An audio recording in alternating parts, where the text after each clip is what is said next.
ফুলকিকে divorce দিতে বলায় শালিনীকে উচিত শিক্ষা দিল রোহিত। হ্যাঁ বন্ধুরা, ফুলকি সিরিয়ালে আজকের পর্বে তোমরা এরকমটাই দেখতে পাবে। পুরো গল্পটা জানতে হলে প্লিজ লাইক দিয়ে সঙ্গে থেকো। ফুলকির সাথে রোহিত দেখা করতে গিয়ে হাতে নাতে ধরা পড়ে। এরপর রোহিতকে জিজ্ঞাসা করে পারমিতা যে ভাই তুমি এখানে কি করছো? তোমাকে বলা হয়েছিল না ফুলকির সাথে না দেখা করতে, না কথা বলতে, তুমি তারপরেও দেখা করতে এসেছো? তখন ধানু বলে হ্যাঁ দাদা ভাই, আমরা তো তোকে বারণ করেছি, তোর যদি কিছু বলার থাকে তাহলে তুই উকিলের মাধ্যমে বলবি, তুই আমাকে না বলে ফুলকির সাথে কেন দেখা করতে এসেছিস? এরপরে পিয়াল বলে কিন্তু দাদা ভাই তুই ঢুকলি কি করে? এই ঘরের তো দরজাতে আমরা সবাই ছিলাম, তাহলে ঢুকলি কোথা থেকে? তখন ফুলকি বলে দেয় যে স্যার জালঙা দিয়ে ঢুকেছে। এটা শুনে সবাই অবাক হয়ে যায়। এদিকে শালিনী ঘরের বাইরে ওয়েট করতে থাকে। সে ভাবে যে আজকে রোহিতকে আর ছাড়বো না, তার ঘরে গিয়ে আমি ওয়েট করব, এদের কাছে কিছু বললে হবে না, আমাকে রোহিতের সাথে আলাদাভাবে কথা বলতে হবে। এরপর শালিনী ওখান থেকে চলে যায়। রোহিত বলে যে তোদের খুব বার বেড়েছে, আমার সাথে এভাবে কথা বলার সাহস পেলি কি করে ধানু?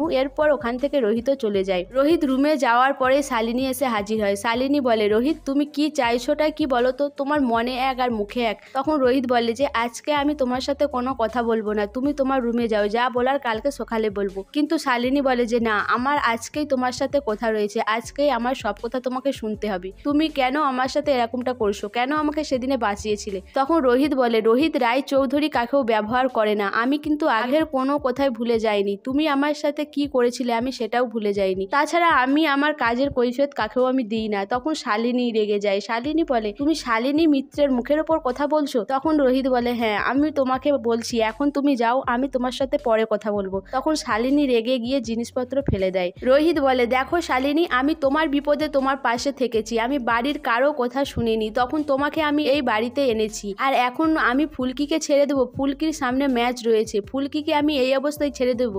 ছেড়ে দিলে সে তো তার বাবার কাছেই যাবে, আর তার বাবা কিরকম আমি কি জানি না? ফুলকিকে ভালোভাবে বাঁচতেই দেবে না, আমি ফুলকিকে ছাড়বো না, আর আমার মুখের উপর তুমি আর কথা বলবে না। শালিনী তখন রোহিতের উপর রেগে যায়, রোহিতকে কিছু বলতে পারে না। শালিনী মনে মনে ভাবে যে রোহিতের এই ব্যবহার সে কিছুতেই মেনে নেবে না। এরপর রোহিত বলে যে শালিনী তুমি এখান থেকে যাও, আর বেশি কথা বাড়িও না, আর তুমি জোরে কথা বলো না, আস্তে কথা বলো, বাড়ির সবাই ঘুমাচ্ছে, কেউ যদি জেগে যায় এখানে চলে আসবে, আর সেটা খুবই খারাপ হবে। এদিকে বাইরে ফুলকি আর বাড়ির সবাই দাঁড়িয়ে থাকে রোহিত আর শালিনীর কথা শুনে। এদিকে জেঠুমনিও এসে দাঁড়িয়ে থাকে। জেঠুমনি সব শোনার পর জেঠুমনি ফুলকিকে বলে যে ফুলকি তুমি তোমার ঘরে যাও, আর বাদ বাকি সবাই আমার সাথে এসো। এদিকে শালিনী মনে মনে ভাবে যে আমাকে এবার আঙুল বাঁকাতেই হবে, আমাকে এক্ষুনি রুদ্রদার সাথে এই বিষয়টা নিয়ে আলোচনা করতে হবে। এরপর শালিনী ওখান থেকে চলে আসে। জেঠুমনি পিয়াল, ধানু, পারমিতা, তোমালের সাথে কথা বলে যে ফুলকিকে সবাই মিলে চোখে চোখে রাখতে, যাতে রোহিত ফুলকির সাথে কোনোভাবেই যোগাযোগ করতে না পারে, না কথা বলতে পারে। পর পারমিতা বলে যে বাবা এটা কি ঠিক হচ্ছে?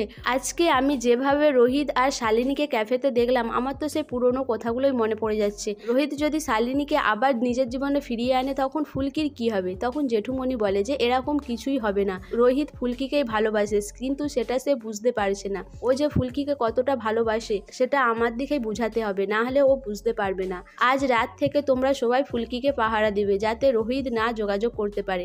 আমি জানি আবার রোহিত ফুলকির ঘরে আসবে কথা বলার জন্য। এদিকে রোহিতও মনে মনে ভাবে যে ফুলকির সাথে আমাকে কথা বলতেই হবে, আজকে রাত্রের মধ্যেই ফুলকির সাথে কথা বলে সবকিছু ঠিক করে নিতে হবে, ডিভোর্সটাও আটকাতে হবে। এদিকে পারমিতা ফুলকির সাথে রাতে ঘুমায়। গেটের সামনে পিয়াল আর ধানু গার্ড দেয়। রোহিত এসে দেখেই তো অবাক হয়ে যায়। রোহিত বলে যে সব বোকা বোকা কাজকর্ম, এরা এসে এখানে রাত্রে পাহারা দিচ্ছে। এরপর যখন রোহিত ঘরের ভেতরে ঢুকতে যাবে দেখে যে বৌদি ফুলকির সাথে ঘুমাচ্ছে। তখন রোহিত কি করবে বুঝতে পারে না। রোহিত ভাবে যে ফুলকিকে চিঠিটা দিতে হবে। এরপর রোহিত ফুলকির গায়ে চিঠিটা ছুঁড়ে মারে।